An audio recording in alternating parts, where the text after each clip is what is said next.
This is the White House, the home and the office of the President of the United States. Last November, some 70 million American citizens cast secret ballots to determine who would fill this chair, to determine upon whom would fall the responsibilities of this office. The choice was John Fitzgerald Kennedy, the youngest man ever elected. He follows a line which began with George Washington, the first president and the only president elected by unanimous vote. He follows Thomas Jefferson, a principal architect of American democracy. Abraham Lincoln, whose name stands as a symbol of compassion and humanity throughout the world. From their home in nearby Georgetown, on this day, January 20th, 1961, Mr. Kennedy and his wife, Jacqueline, come to the White House where they are greeted by President Eisenhower.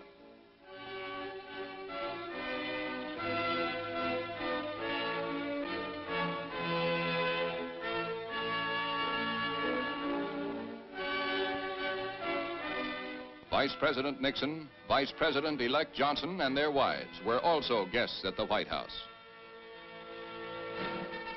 For many weeks, the outgoing and incoming administrations have worked together to ensure the orderly transfer of government. Mr. Eisenhower and Mr. Kennedy now ride to the Capitol for the inaugural ceremony, the completion of this transition.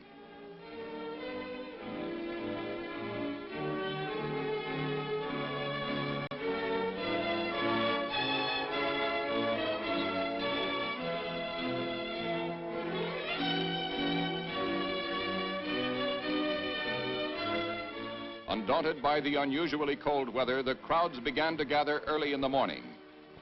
And here beneath the gleaming dome of the Capitol, honored guests are assembling in order to take their places on the portico. Members of Congress,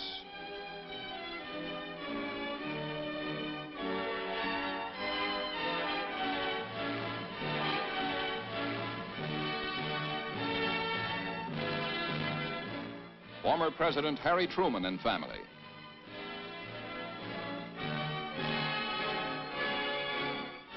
Poet Robert Frost and Marian Anderson, famed contralto, two of many guests representing the arts in America. Members of the Kennedy family.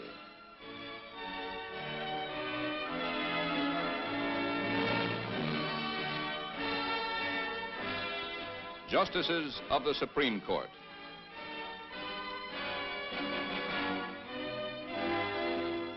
The diplomatic corps representing countries throughout the world. Mrs. John Fitzgerald Kennedy with her mother. President Dwight Eisenhower and Vice President Richard Nixon. The Vice President-elect Lyndon Baines Johnson. And the last to take his place, the President-elect.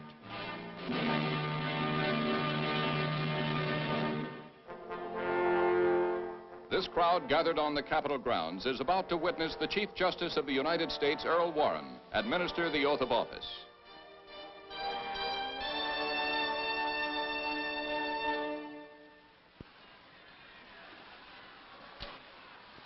You, John Fitzgerald Kennedy, do solemnly swear I, John Fitzgerald Kennedy, do solemnly swear that you will faithfully execute the office of President of the United States that I will faithfully execute the office of President of the United States and will, to the best of your ability, and will, to the best of my ability, preserve, protect, and defend the Constitution of the United States. preserve, protect, and defend the Constitution of the United States. So help you God. So help me God.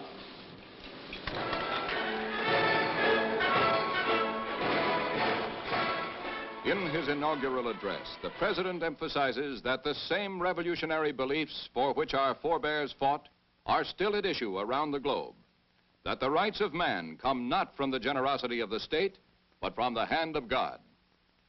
Let every nation know, whether it wishes us well or ill, that we shall pay any price, bear any burden, meet any hardship, support any friend, oppose any foe, to assure the survival and the success of liberty.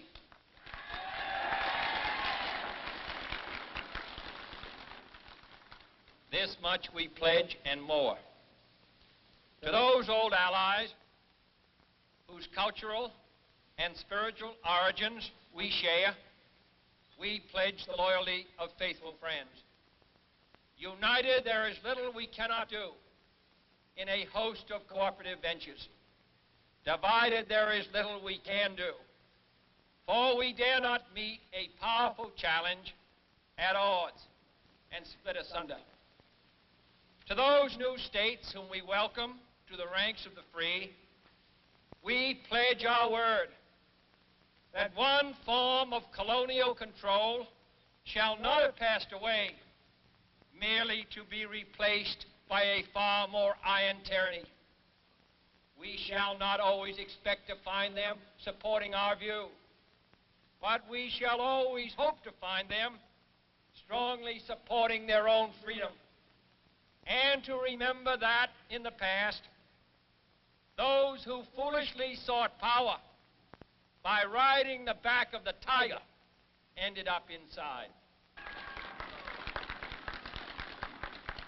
To those people in the huts and villages of half the globe struggling to break the bonds of mass misery, we pledge our best efforts to help them help themselves for whatever period is required, not because the communists may be doing it, not because we seek their votes, but because it is right.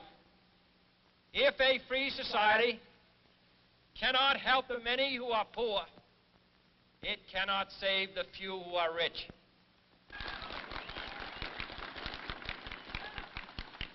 To our sister republics south of our border, we offer a special pledge to convert our good words into good deeds. In a new alliance for progress, to assist free men and free governments in casting off the chains of poverty. But this peaceful revolution of hope cannot become the prey of hostile powers. Let all our neighbors know that we shall join with them to oppose aggression or subversion anywhere in the Americas. And let every other power know that this hemisphere intends to remain the master of its own house.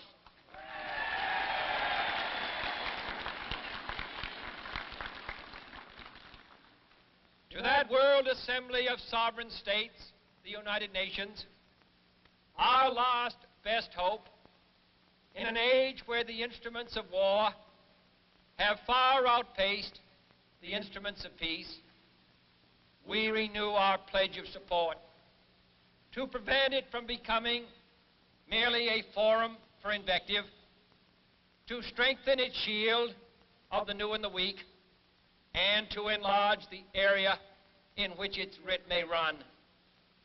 Finally, to those nations who would make themselves our adversary, we offer not a pledge, but a request that both sides begin anew the quest for peace. Before the dark powers of destruction, unleashed by science, engulf all humanity in planned or accidental self-destruction.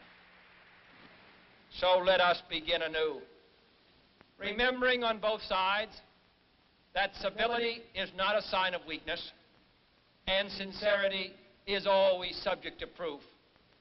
Let us never negotiate out of fear, but let us never fear to negotiate.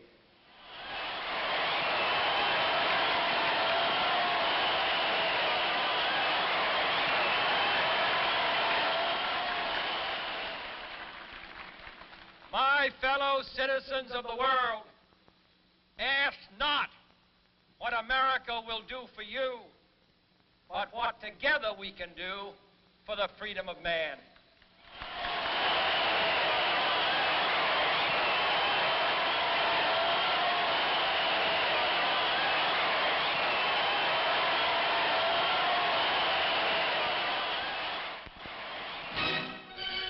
Solemnity gives way to celebration as the traditional inaugural parade begins.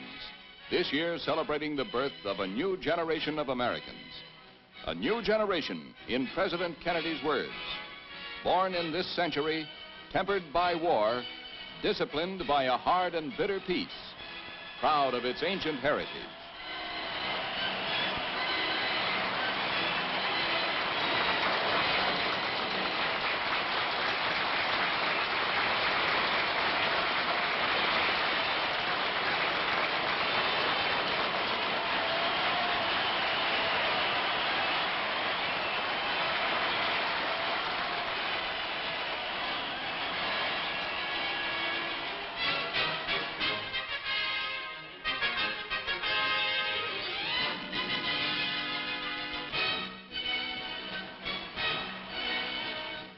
Arriving at the White House grounds, Mr. and Mrs. Kennedy head for the specially constructed stand, where, joined by Vice President and Mrs. Johnson, they will review the inaugural parade. The parade symbolizes the desire of the American people, regardless of party, to wish their new leaders well.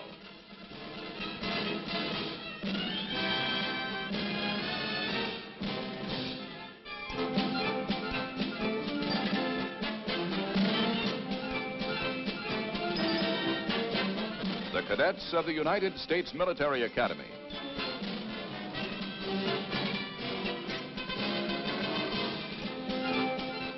The midshipmen of the United States Naval Academy.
Cadets of the United States Air Force Academy.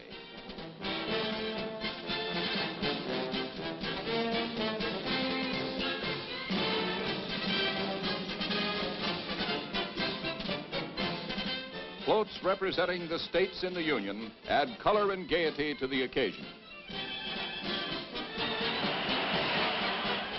Massachusetts, home state of President Kennedy, and the Republican governor of this state.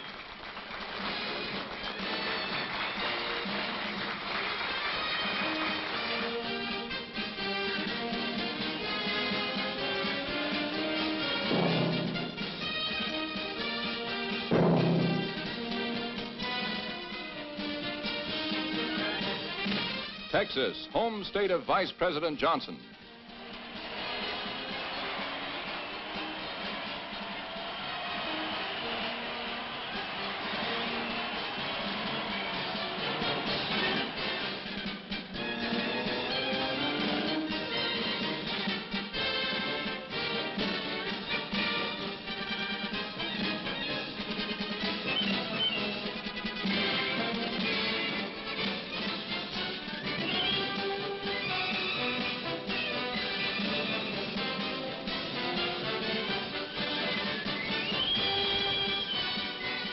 This patrol boat is identical to the one commanded by President Kennedy during his service in the Pacific in World War II.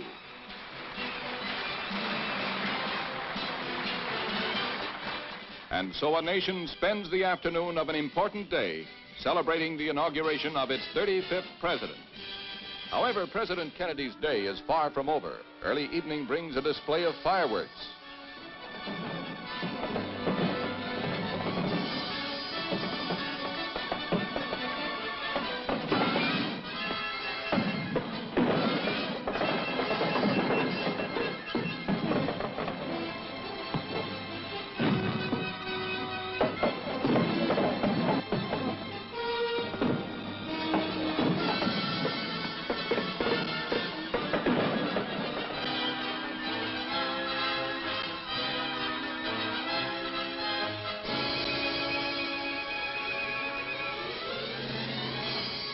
And later this same evening, citizens from all over the country and the world continue the celebration by dancing at one or another of 5 inaugural balls.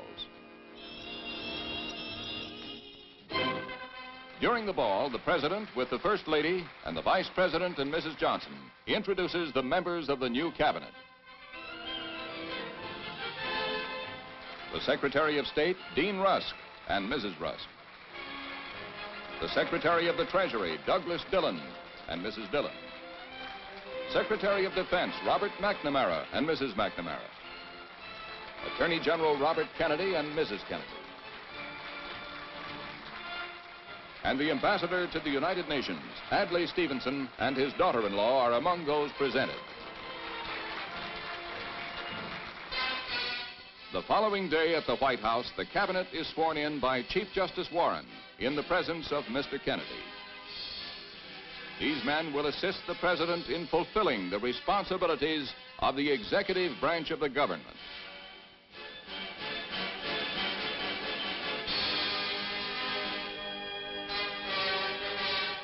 The administration of President John Fitzgerald Kennedy begins.